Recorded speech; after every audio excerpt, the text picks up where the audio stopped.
Hello everyone, আসসালামু আলাইকুম। আমি মোহাম্মদ শিহাব খান। রিসেন্টলি ঢাকা স্টক এক্সচেঞ্জে লিস্টেড যে শেয়ারগুলো আছে এই শেয়ারগুলোর প্রাইসে একটা সিলিং বা ফ্লোর দিয়ে দেওয়া হয়েছে যে এই প্রাইসের নিচে শেয়ারের প্রাইসটা ফল করতে পারবে না। তো এটা করা হয়েছে কারণ অব্যাহতভাবেই লাস্ট ফিউ মান্থস শেয়ারের প্রাইস খুবই ড্রাস্টিক ফল করে যাচ্ছিল, মোস্ট অফ দ্য শেয়ারের প্রাইসই। তো সেটা থামানোর জন্য এই ফ্লোরটা আর কি দেওয়া হয়েছে। তো এখন এই ফ্লোরটা কিভাবে ক্যালকুলেট করা হচ্ছে, ফ্লোর প্রাইসটা বিভিন্ন শেয়ারের ক্ষেত্রে কিভাবে ক্যালকুলেট করা হচ্ছে, আবার সার্কিট ব্রেকার সেটাও ইমপ্লিমেন্টেড, সেটাও কিভাবে হচ্ছে, তো এই দুইটা ব্যাপার নিয়ে অনেকের ভিতরে কিছুটা কনফিউশন আছে। তো আমি আজকে এই ব্যাপারটাই আসলে এক্সপ্লেন করার চেষ্টা করব। তো তার আগে আপনি যদি ফাইন্যান্স স্কুলের চ্যানেলে নতুন হয়ে থাকেন তাহলে চ্যানেলটি সাবস্ক্রাইব করে বেল আইকনটি বাজিয়ে রাখতে ভুলবেন না। তো চলুন শুরু করি। এখানে আসলে দুইটা মেজর ইস্যু কনসিডার করার ব্যাপার, সেটা হচ্ছে যে একটা হচ্ছে ফ্লোর প্রাইস আর একটা হচ্ছে সার্কিট ব্রেকার। ফ্লোর প্রাইসটা হচ্ছে যে এই প্রাইসের নিচে শেয়ারের প্রাইস কোনোভাবেই কমতে পারবে না, আর সার্কিট ব্রেকারটা আগের মতোই আছে। আগে যেমন একটা 100 টাকার যদি শেয়ার হয় তাহলে 10% বাড়তে পারতো, আবার 10% কমতে পারতো যে কোনো দিন ওই শেয়ারের প্রাইসটা। এখনও ওই আগের যে সার্কিট ব্রেকার সেটাই আছে, ইমপ্লিমেন্টেড আছে। তো এখানে ফ্লোর প্রাইস এবং সার্কিট ব্রেকার দুইটা কনফ্লিক্টিং হয়ে যেতে পারে। তো সেই ক্ষেত্রে সার্কিট ব্রেকারের যে লোয়ার লিমিট সেটা কোনোভাবে ফ্লোর প্রাইস যেটা আছে সেটার নিচে যাইতে পারবে না।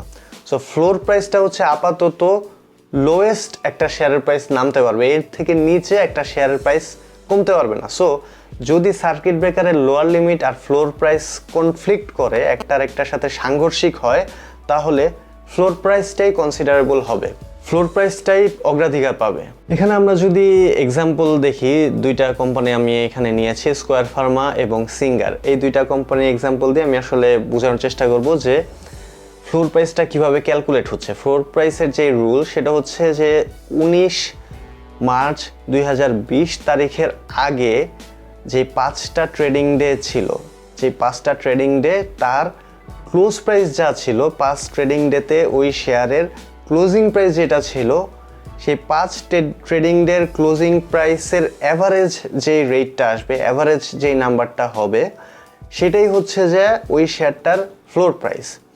যেমন স্কোয়ার ফার্মা 19 মার্চ 2020 তারিখের আগের যে 5 কর্মদিবস, 18 তারিখ, 16 তারিখ, 15 তারিখ, 12 তারিখ এবং 11 তারিখ, এই 5 দিন ট্রেড হয়েছে 19 তারিখের আগে। তো এই 5 দিনের যেই ক্লোজ প্রাইস ছিল, সেই 5 দিনের ক্লোজ প্রাইস যদি আমরা নেই এবং এই 5টা ক্লোজ প্রাইস যদি আমরা অ্যাভারেজ করি, তাহলে যেই রেটটা আসবে সেটাই হচ্ছে ফ্লোর প্রাইস।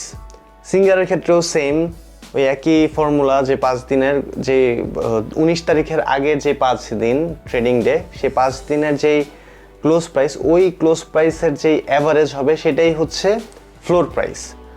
এই ফ্লোর প্রাইসের নিচে কোনোভাবেই শেয়ারের প্রাইস আপাতত যতদিন পর্যন্ত এই রুল আছে ততদিন পর্যন্ত এই প্রাইসের নিচে এই শেয়ারের প্রাইস যাইতে পারবে না।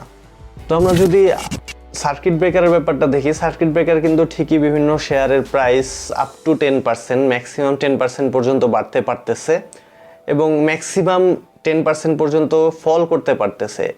এখানে 10% পর্যন্ত ফল কিভাবে করা সম্ভব ফ্লোর প্রাইস থাকার পরেও, সেটা হচ্ছে ফর এক্সাম্পল যদি একটা শেয়ারের প্রাইস 100 টাকা থাকে, 100 টাকা যদি হয় ফ্লোর প্রাইস, এবং ওইখান থেকে কিন্তু ওইটা বাড়ার কোনো লিমিট নাই, যে কোনো প্রাইস পর্যন্ত ওই শেয়ারটা বাড়তে পারবে। 100 থেকে ফর এক্সাম্পল ওইটা 120 টাকা গেল, ওই 120 টাকা যাওয়ার পরে ওই শেয়ারটা কিন্তু 10% কমতে পারবে। 10% যদি কমে তাহলে 12 টাকা হচ্ছে lower limit of the circuit breaker. 120-এর 10% হচ্ছে 12, তো সেখান থেকে 12 টাকা পর্যন্ত কমতে পারবে, মানে 108 টাকা পর্যন্ত হতে পারবে। 120 টাকা যেই প্রাইস ছিল তারপরের দিন, তো 108 টাকা আর লোয়ার লিমিট যেটা মানে ফ্লোর প্রাইস যেটা 100 টাকা, তো এই দুইটা তো কনফ্লিক্ট করতেছে না। আবার এমন যদি হয় সিচুয়েশন যে একটা শেয়ারের প্রাইস লাস্ট ক্লোজ প্রাইস হচ্ছে 110 টাকা, ওই একই শেয়ারের ফ্লোর প্রাইস যদি হয় 100 টাকা, তো এমন সিচুয়েশনে ওই শেয়ারটার যদি আমি lower limit of the circuit breaker চিন্তা করি যে 10% পর্যন্ত একটা শেয়ারের প্রাইস ফল করতে পারার কথা, ম্যাক্সিমাম 10% পর্যন্ত ফল করা পসিবল। তো 110 টাকার 10% মানে হচ্ছে 11 টাকা।